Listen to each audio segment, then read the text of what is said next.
உயர்ந்தவர், உமக்கு மேல் ஒருவரும் இல்லையே. எல்லோருக்கும் மேலாக உயர்ந்தவர், உமக்கு மேல் ஒருவரும் இல்லையே. அல்லேலூயா, அல்லேலூயா, அல்லேலூயா, ஆமென். அல்லேலூயா, அல்லேலூயா, அல்லேலூயா, ஆமென். ஒருவரால் சிருஷ்டிக்கப்படாமலே தாமாக என்றென்றும் இருப்பவர், ஒருவரால் சிருஷ்டிக்கப்படாமலே தாமாக என்றென்றும் இருப்பவர். அல்லேலூயா, அல்லேலூயா, அல்லேலூயா, ஆமென். அல்லேலூயா. இப்பொழுதும் கூட கர்த்தர் நம்மை சுகமாக்குகிறதை பற்றி படித்து கொண்டிருக்கிறோம். ஏன் இதை படிக்கிறோம்? நம்மை சுகமாக்குகிறது. பைபிளிலிருந்து அநேக எடுத்துக்காட்டுகள் இருக்கின்றன. நம்மை சுகமாக்குறது. இப்போ இந்த வசனத்தை கேட்டுக்கொண்டிருக்கிற உங்களை கர்த்தர் சுகமாக்குகிறதை பற்றி பார்க்கிறோம். பாருங்கள், ஏதோ நமக்கு தெரிய ஒரு சபையில் மருந்து சாப்பிடக்கூடாது என்று ஒரு தீர்மானம் வைத்திருக்கிறார்கள். அதில் ஒரு விதத்தில் சாப்பிடாததுனால சிலர் இறந்து போகிறாங்கன்னு சொல்லி நம்ம கேள்விப்பட்டாலும் அதில் ஒரு முக்கியமான கருத்து இருக்கிறது. அதாவது சிறிய தலைவலி முதல் கொண்டு பெரிய வியாதிகள், அதாவது மருந்தினால் தீர்க்கப்பட முடியாத வியாதிகள் முதல் கொண்டு எல்லாம் விசுவாசத்தினாலே தீர்க்கப்பட வேண்டுமே. அது நியாயந்தானே. ஒரு விதத்தில் மருந்து சாப்பிடக்கூடாதுன்னு சட்டம் இல்லாமல் இருந்தால் கூட நல்லது. ஆனால் மருந்து சாப்பிட்டு அதனால் சுகமான பிறகு அப்புறமேல் ஏன் அந்த வியாதி வந்தது என்பதை மக்கள் மறந்து விடுகிறார்கள். நம்முடைய ஏதோ ஒரு கீழ்ப்படியாமையினாலே அல்லது ஏதோ ஒரு விதத்தில் சத்தியத்தை அறிய வேண்டிய விதத்தில் அறியாததுனாலே அந்த பிசாசு, அந்த வியாதி நம்முடைய வாழ்க்கையிலே நுழைய நாம் அங்கே இடம் கொடுத்துருக்குறோமே. அப்படியானால் மருந்து சாப்பிட்டு சுகமாயிருச்சுன்னா ஆயிடுச்சு, சந்தோஷம். ஆனால் இந்த வியாதி எப்படி நம்முடைய வாழ்க்கையில் நுழைந்தது என்று பார்த்து அந்த வாசலை நாம் அடைக்காவிட்டால் அந்த வழியாக அந்த வியாதி அல்லது அது போன்ற மற்ற வியாதிகள் நம்முடைய வாழ்க்கையில் நுழைய வாய்ப்பு இருக்கிறதல்லவா? அதை நினைத்து பாருங்கள். மருந்து சாப்பிடக்கூடாதுன்னு நான் சொல்ல மாட்டேன். ஆனால் அவசரத்துக்கு மருந்து சாப்பிட்டுட்டு, எமர்ஜென்சிக்கு மருந்து சாப்பிட்டுட்டு, ஆனால் அதை சுகமாகலாம், அது பற்றி பிரச்சனை இல்லை. ஆனால் ஏன் இந்த வியாதி தலைவலி முதல் கொண்டு ஏன் வந்தது,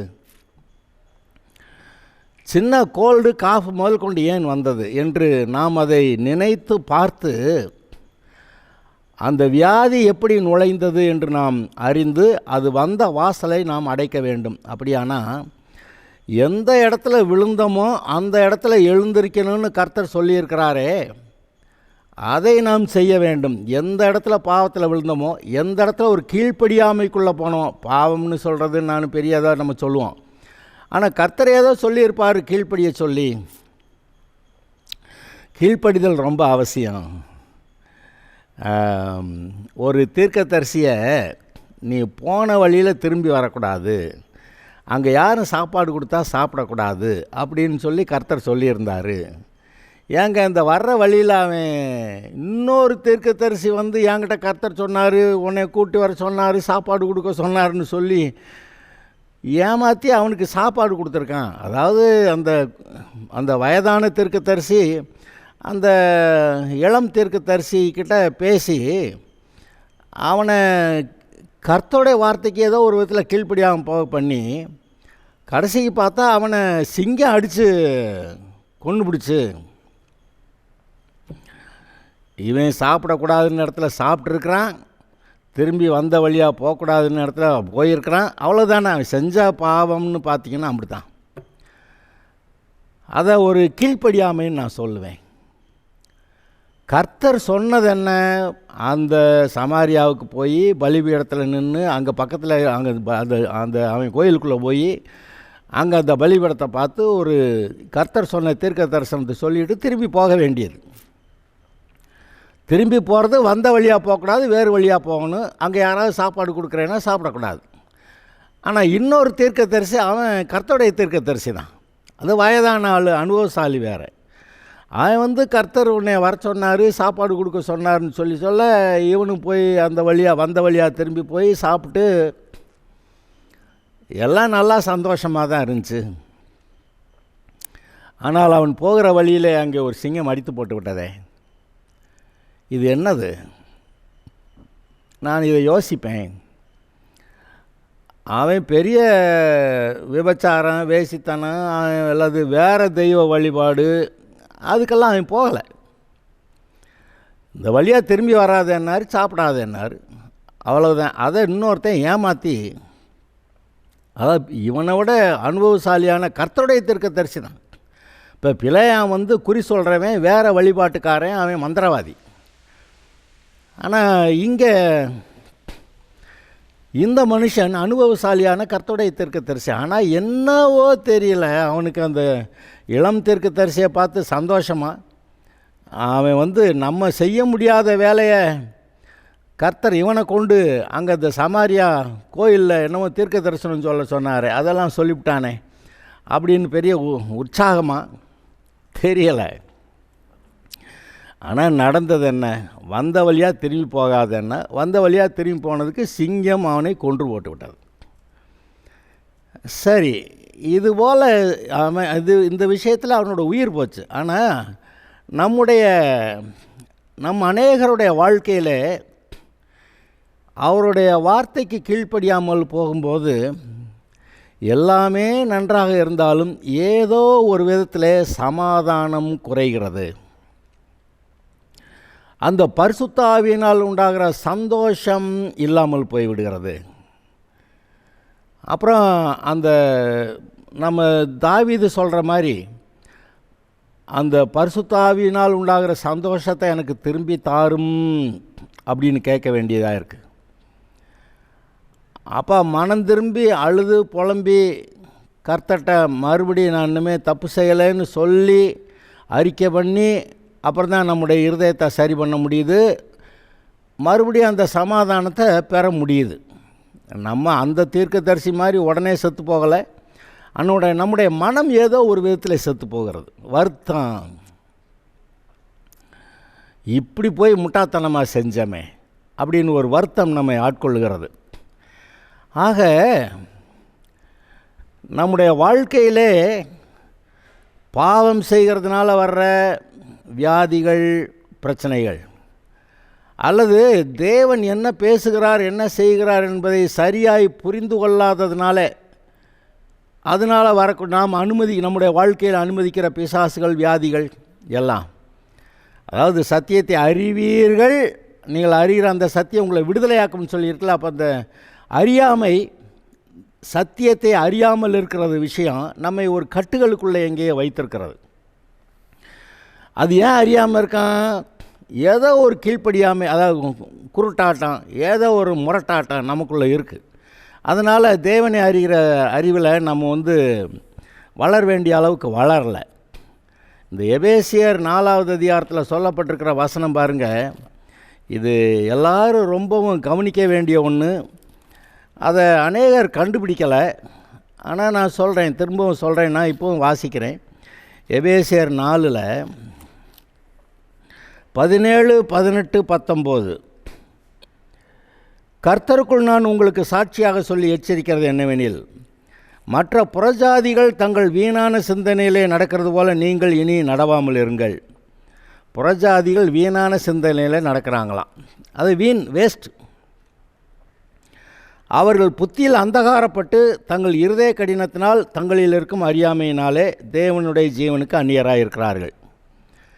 தங்களுக்குள்ளே இருக்கிற அந்தகாரம், அது எப்படி அந்த அந்தகாரம் வந்துச்சுன்னா, அவர்களுடைய இருதய கடினத்தினால, அதாவது சத்தியத்தை அறிந்து கொள்ள மாட்டேன் அப்படின்னு முரட்டாட்டமாக இருக்கிறது, பைபிள் படிக்க மாட்டேன், ஜெபம் பண்ண மாட்டேன் அப்படின்னு, இப்போ என்ன நான் தான் படித்தேன்ல அப்படின்னு சொல்லுவோம், பிள்ளை சொல்லுவாங்களா, அது மாதிரி இப்போ என்ன நாளைக்கு படிச்சுக்கிறேன், இப்படி எதையோ சொல்லி அந்த கருத்தாய் அவரோடு கூட நிற்காமல் போய் விடுகிறது. தாவீது சொல்கிறான், எப்போதும் கர்த்தரை எனக்கு முன்பாக நிறுத்தியிருக்கிறேன் அப்படின்னு சொல்லுவான். அதிகாலையில் எழுந்து நான் கர்த்தரை ஸ்தோத்தரிக்க, துதிக்க, ஆராதிக்க எழுந்து விட்டேன் என்று சொல்லுவான். சொல்லுவான், வீணையே சொரமண்டலமே விழியுங்கள், நம்ம கர்த்தரை ஆராதிக்கலாம் அப்படியெல்லாம் சொல்லுவான். அதாப்போ அந்த உற்சாகமான இருதயம் கர்த்தருக்கு ஆயத்தமாக இருக்கிறது, பரிசுத்த ஆவியிலே நிரம்பிக் கொள்ளுகிறது, உணர்வுள்ளதாக இருக்கிறது, எல்லாவற்றையும் நன்றாய் செய்கிறது. ஆனால் இந்த மதன்னு இருக்கிற இருதயம் அது என்னது? அது மதன்னு இருந்துக்கிட்டு கர்த்தர் பேசுகிறத கண்டுக்கிறாமல் சட்டை பண்ணாமல் அது பாட்டுக்கு போய்கிட்டே இருக்குது.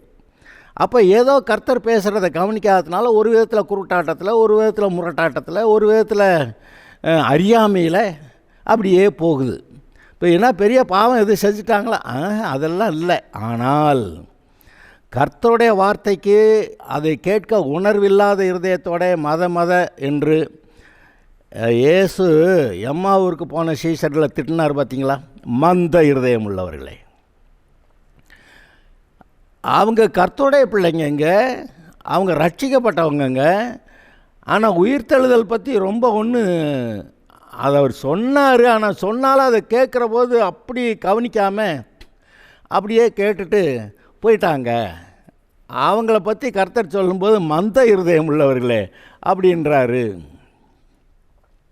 அப்போ மந்த இருதயம் தேவனுடைய வசனங்களுடைய அர்த்தத்தை உணர்ந்து கொள்ளாத அளவுக்கு அதை அடைத்து போட்டு விட்டது. அப்படிப்பட்ட சமயங்களில் பிசாசு ஏதோ ஒரு வழியில் நம்முடைய வாழ்க்கையில் நுழைஞ்சா நமக்கு தெரியாது. ஆனால் அவர் போய் அங்கே தங்குற இடத்துல ஜெபம் பண்ணி ஸ்தோத்திரம் பண்ணி அப்பத்தை பிட்ட போது தான் ஓஹோஹோ இது யார், இவர் கர்த்தர்ல அப்படின்னு சொல்லி அப்பொழுதுதான் அவருடைய மனக்கண்கள் திறக்கிறது. அவர் மறைஞ்சு போயிட்டார். ஆக நம்முடைய இருதயம் உணர்வுள்ளதாக இருக்கும்போது மந்த இருதயமாக இல்லாமல், மந்த இருதயத்தையும் உணர்வுள்ள இருதயத்தையுமா இப்படி நம்ம நினச்சி பார்க்கலாம். மந்த இருதயம் கர்த்தர் பேசுகிறதை உணர்ந்து கொள்ளாமல் அது வாட்டுக்கு போகுது. ஆனால் உணர்வுள்ள இருதயம் கர்த்தரை இப்போது எனக்கு முன்பாக வைத்திருக்கிறேன், அல்லேலூயா ஸ்தோத்திரம், அல்லேலூயா, வீணையே சொரமண்டலை விழியுங்கள், நாம் கர்த்தரை துதிப்போம் அப்படின்னு சொல்கிற அந்த மனநிலை கர்த்தருடைய கூடாரத்திலே, நீதிமான்களுடைய கூடாரத்திலே ரட்சிப்பின் கம்பீர சத்தம் இருக்கும். மதன்னு இருக்க மாட்டாங்க. இன்றைக்கி நிறைய பேர் விசுவாசிகள் மதன்னு இருக்கிறதுனாலேயே பாவம் ஒன்றும் செய்யலைங்க. ஆனால் மதன்னு இருந்து அந்த உணர்வுள்ள இருதயம் கர்த்தருடைய வசனத்தை பெற்றுக்கொள்ளுகிற அளவுக்கு பெற்றுக்கொள்ளாமல் இருக்கிறது. அதை எப்படி சொல்லலாம்?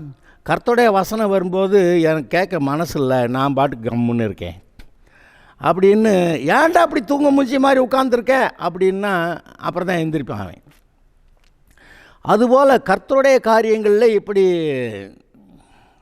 அமைதியாக எண்ணமே செய்யாமல் சும்மா இருக்கிறேன் அப்படிங்கிற இருதயம் சில சிக்கல்களுக்குள்ளே மாட்ட வாய்ப்பு இருக்கிறது பார்த்தீங்களா?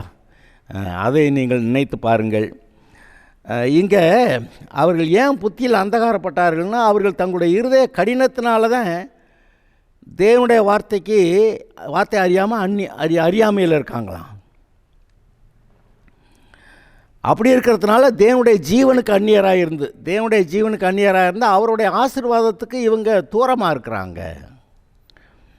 உணர்வில்லாதவர்களாய் சகலவித அசுத்தங்களையும் ஆவலோட நடப்பிக்கும்படி தங்களை காம விவகாரத்துக்கு ஒப்பு கொடுத்துருக்கிறார்கள். இந்த மதன்னு அந்த காலத்தில் அது அமைதியாக இருந்தால், உணர்வில்லாதவர்களாக இருந்தால் மெதுவாக நம்மளை கொண்டு போய் இந்த காம விகாரம் அதுக்குள்ளே கொண்டு போய் பிசாசு விட்டுருவான்.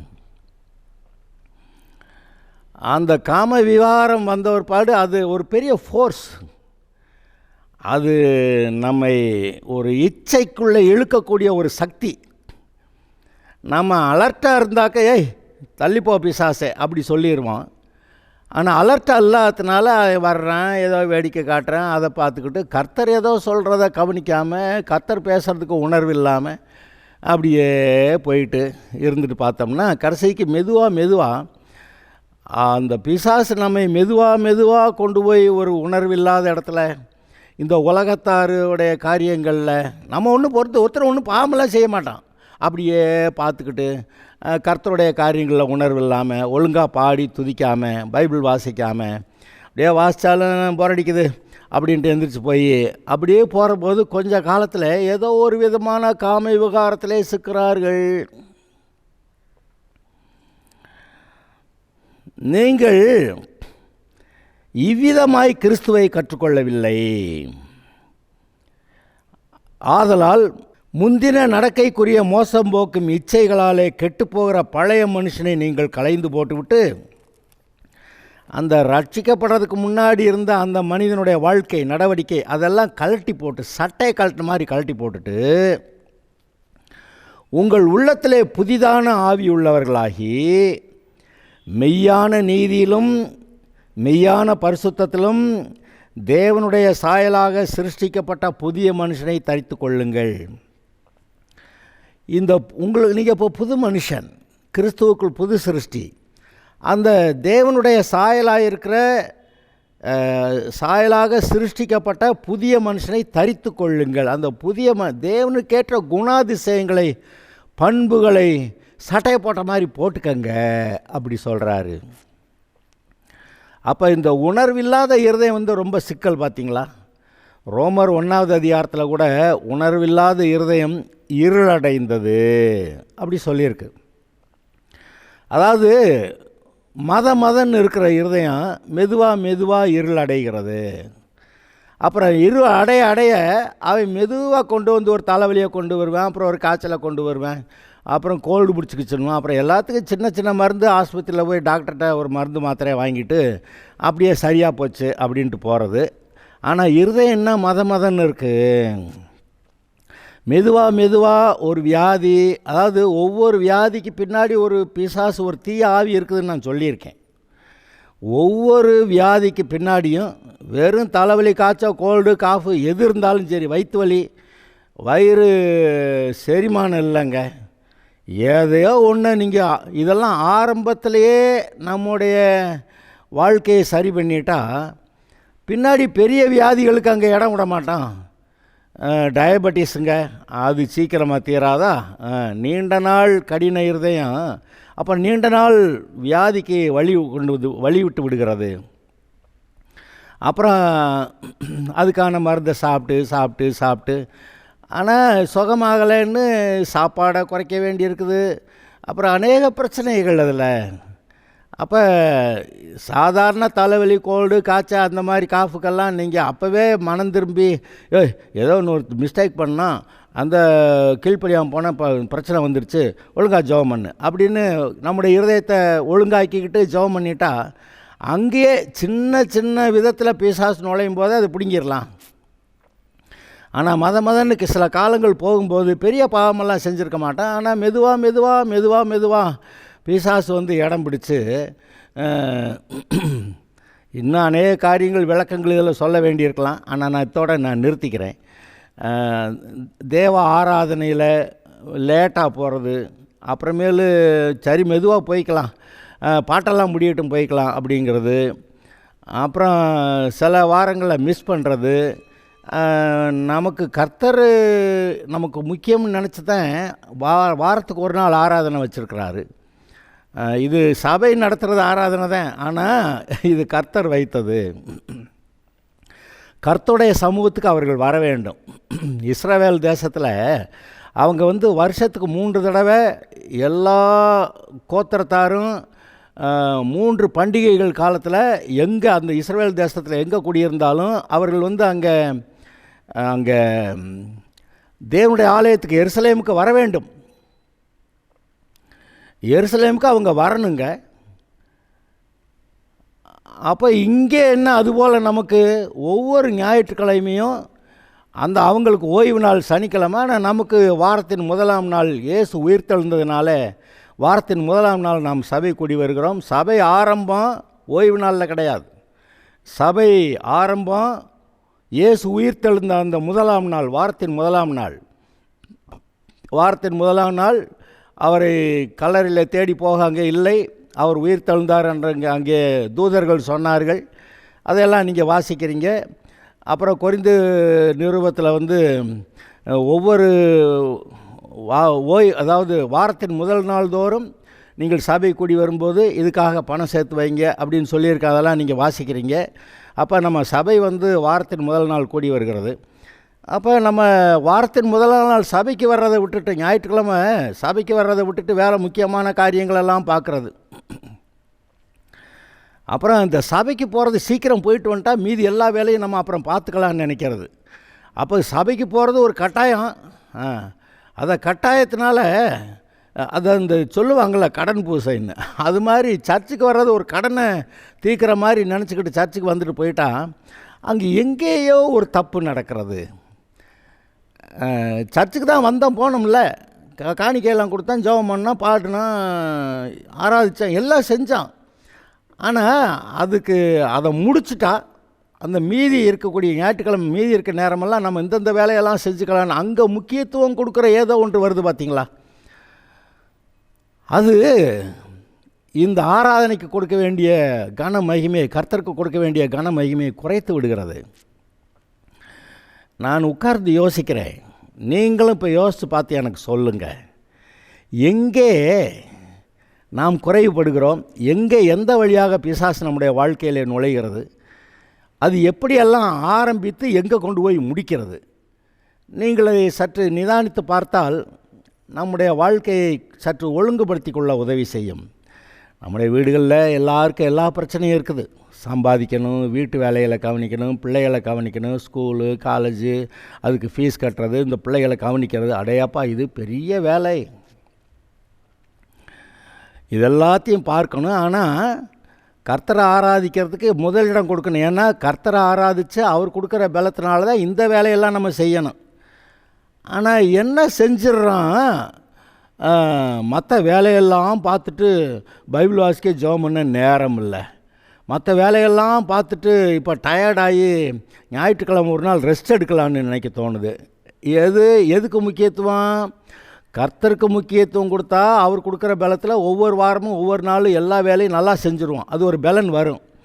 ஆனால் நம்ம வேலையெல்லாம் செஞ்சு முடிச்சுட்டு அப்புறமேல் கர்த்தர் கொடுக்குற நேரம் பார்த்தா இல்லை, அதுக்கு அதை கவனம் செலுத்த முடியலை, அந்த மாதிரி போயிடுது. அப்போ எதுக்கு முக்கியத்துவம் கொடுத்துட்டான்?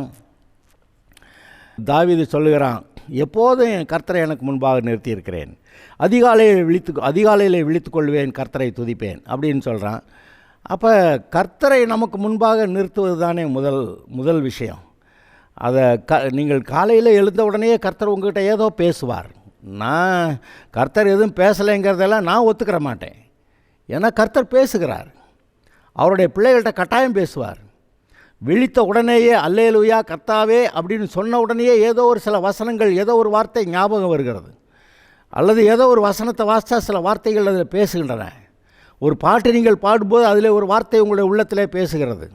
கர்த்தர் அனுதினமும் பேசுகிறார். அவர் பேசுகிறத தெரியலன்னா அப்போ இருதயம் உணர்வுள்ளதாக இல்லை என்பது நமக்கு புரிகிறது. பார்த்தீங்களா? அவர்தான் நம்மை வாழ வைக்கிறவர். அவருக்கு முதலிடம் கொடுக்கும்போது, காணிக்கை கொடுக்கும்போது கூட முதலாவது கர்த்தருக்கு என்று எடுத்து வைத்து விடுகிறோமே. அப்போ அவருக்கு அதிலெல்லாம் நம்ம கனம் செலுத்துகிறோம், கனம் பண்ணுகிறோம். ஆனால் இந்த அவருடைய ஆராதனைக்கு காலையில் எழுந்திரிச்சா கர்த்தரை ஆராதிச்சிருந்தேன், காலையில் எழுந்திரிச்சா பிள்ளைகள்லாம் தொந்தரவு பண்ணுது, ரைட்டு. அப்போ அதுக்கு முன்னாடி 10 நிமிஷம் முன்னாடி எழுந்திரிச்சு கர்த்தருக்கு மனதார ஒரு பல்லவியை பாடி ஸ்தோத்திர ஆண்டவரே அப்படின்னு சொல்லி பைபிள் எடுத்து ஒரு அதிகாரத்தை வாசித்தா, ஒரு அதிகாரம், இந்த சங்கீதத்தில் ஒரு அதிகாரம் வாசிச்சிங்கன்னா 3 அல்லது 4 நிமிஷம், மனதார பாடுறதுக்கு ஒரு பாட்டு 3 நிமிஷம், 4 3 7 நிமிஷம், 2 நிமிஷம் கர்த்தரை பார்த்து, ஆண்டவரே நன்றி, நீர் எவ்வளவு பெரியவர், எனக்காக உம்முடைய குமாரனை தந்தீர், எனக்காக யாவும் செய்கிறீர், என்னுடைய வாழ்க்கையில் எனக்காக எல்லாவற்றையும் ஆயத்தம் பண்ணியிருக்கிறீர், எனக்கு முன்பாக சென்று எல்லாவற்றையும் வெண்கல கதவுகளை உடைத்து இருப்பு தாழ்பாள்களை முறித்து அந்த காலத்தில் இருக்கிற பொக்கிஷங்களை எனக்கு கொடுக்கிறீர், என்னுடைய பாதைகளை செவ்வாய்ப்படுத்துகிறீர், கோணலானவைகளை செவ்வைப்படுத்துகிறேன் என்று மனதார கர்த்தரை நோக்கி கூப்பிட்டு பேசும்போது அதுக்கு ஒரு 2-3 நிமிஷம் 10 நிமிடங்களிலே உங்களுடைய இருதயம் தேவனுக்கு ஏற்றபடி கரெக்டாக செட் ஆகிரும். நான் சொல்கிறது நல்ல உணர்வுள்ள இருதயத்தை பற்றி பேசி கொண்டிருக்கிறேன். உணர்வில்லாத இருதயத்தை சரி பண்ணுறதுக்கு டைம் ஆகும். கொஞ்ச நாளாக அந்த அடி பம்பு இருக்குல்ல, கொஞ்ச நாளைக்கு அதை யூஸ் பண்ணால் விட்டுருங்க. அப்புறமேல அதில் தண்ணி வரைக்கும்னா போட்டு அடின்னு அடிச்சுக்கிட்டே இருக்கணும். டபக்கு டபக்கு டபக்கு டபக்குன்னு அடிச்சுக்கிட்டு இருந்தால் அப்புறமேலும் வரும் தண்ணி. ஆனால் டெய்லி அதில் தண்ணி அடிச்சுக்கிட்டு இருந்தீங்கன்னா அப்படி அமுக்கினவுடனே தண்ணி அங்கே வந்துடும். அதாவது உங்களுடைய இருதயம் நன்றாக செவ்வையாக இருக்கும்போது கர்த்தாவேன்னா உடனே அவருடைய பிரசன்னம் அங்கே இருக்கிறது. அதாவது நாம் இருதயம் சரியாக இருக்கும்போது கர்த்தாவேன்னு கூப்பிட வேண்டியதில்லை. விழித்த உடனேயே கர்த்தர் அவருடைய பிரசன்னம் நம்மை சூழ்ந்திருக்கிறதை நம்முடைய இருதயம் உணரும். அப்படியே இல்லைனாலும் கர்த்தாவேன்னு உடனே அதான் கர்த்தரை நோக்கி கூப்பிடுகிற அந்த கூப்பிடுதல். கர்த்தாவேன்னு உடனே கர்த்தருடைய பிரசன்னம் நம்மை சூழ்ந்து கொள்ளுகிறது. அவர் நம்மோடு இருக்கிறதை உணர்கிறோம். எனக்காக யாவையும் செய்து முடிப்பார் என்ற இருதயம் உணர்கிறது. அப்படி உணர்கிற இருதயம் மிகவும் பாக்கியம் உள்ளது. அப்படி நல்ல இருதயத்தோடு இருக்கும்போது ஜெபங்கள் சுலபமாகி விடுகின்றன. இப்படி தான் ஒரு மனுஷன் எசேக்கியா ராஜா கர்த்தருக்குள்ள உண்மையாக இருந்தான் அப்படின்னு பார்க்குறோம். அசீரியா ராஜா யுத்தத்துக்கு வந்தபோது இவன் ஐயோ ஆண்டவரே அப்படின்னு ஜெபம் பண்ண ஒரு தூதனை அனுப்பி 1,85,000 அந்த அசீரிய வீரர்களை கொன்று போட்டார். அப்போ கர்த்தர் எசேக்கியாவுக்கு விடுதலை கொடுத்தார், ஜெயம் கொடுத்தார். அது மாத்திரமல்ல, காலப்போக்கில் அவன் கர்த்தர்கிட்ட உண்மையாக இருந்து ஒரு நேரம் கர்த்தருடைய தீர்க்கதரிசி வந்து சொல்லுகிறான், நீ வீட்டு காரியங்களை ஒழுங்குபடுத்தும், இனி பிழைக்க மாட்டீர், மரித்து போவீர் என்று கர்த்தர் சொல்லுகிறாருன்னு யார் தீர்க்கதரிசி வந்து சொல்லிவிட்டான். அப்போ அவன் வேறு ஒன்றும் செய்யலை, சுவற்று பக்கமாக திரும்பி அழுதானான். கர்த்தாவே, நான் உமக்கு முன்பாக உண்மையும் மன உத்தமமாய் நடந்து உமது பார்வைக்கு நலமானதை செய்தேன் என்பதை நினைத்தருளும் என்று விண்ணப்பம் பண்ணி எசேக்கியா மிகவும் அழுதான். அப்பொழுது கர்த்தருடைய வார்த்தை ஏசாயாவுக்கு மறுபடியும் வந்து, நீ போய் உன் விண்ணப்பத்தை கேட்டேன், உன் கண்ணீரை கண்டேன், இதோ உன் நாட்களுடைய 15 வருஷம் கூட்டுவேன். என்னடா கொஞ்ச நேரம் முன்னாடி தான் வந்து அவன் சொன்னான் வீட்டு காரியங்களை ஒழுங்குபடுத்த மரித்து போய்விருன்னு. இவன் திரும்பிக்கிட்டு அழுதானா. உடனே 15 வருஷத்தை கூட்டுவேன்னு தீர்க்கதரிசி அனுப்பிவிட்றாரு, திரும்பி போ அவன்கிட்ட சொல்லு அப்படின்னு. அப்பொழுது அவன் சுகமான பிறகு எழுதி வச்சது, யூதாவின் ராஜாவாகிய எசேக்கியா வியாதிப்பட்டு நான் வியாதி நீங்கி சொஸ்தமான போது எழுதி வைத்ததாவது அப்படின்னு எழுதியிருக்கு.